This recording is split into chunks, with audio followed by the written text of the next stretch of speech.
நம்ம லைஃப்பில் நம்ம நிறைய விஷயத்த இழக்க வேண்டிய சுச்சுவேஷன்ஸ் வரலாம்.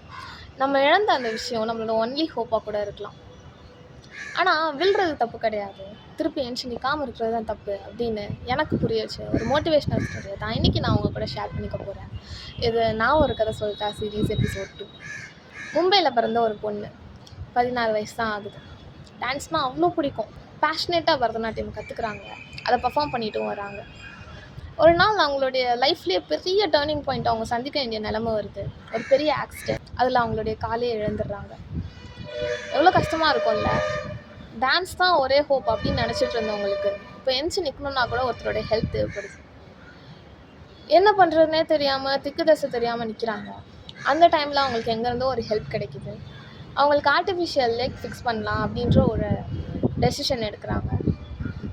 அந்த லெக் ஃபிக்ஸ் பண்ணி கூட எந்திரிச்சு நடக்கலாம் கஷ்டமாக தான் இருக்குது. இருந்தாலும் பரவாயில்லன்னு கஷ்டப்பட்டு அவங்க அந்த லெக்கோடையே டான்ஸ் ப்ராக்டிஸ் பண்ணுறாங்க, நிறையா பர்ஃபார்மன்ஸ் பண்ணுறாங்க, நிறையா ஷோஸ் ஆர்கனைஸ் பண்ணுறாங்க.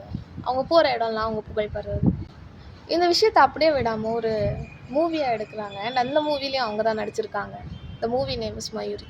இவ்வளோ நேரம் இந்த ஸ்டோரி மூலமாக நம்மளை இன்ஸ்பயர் பண்ணிகிட்டு இருந்த அந்த விமன் பேர் சுதா சந்திரன். லைஃப் ஒன்றும் அவ்வளோ ஈஸி கிடையாதுல்ல.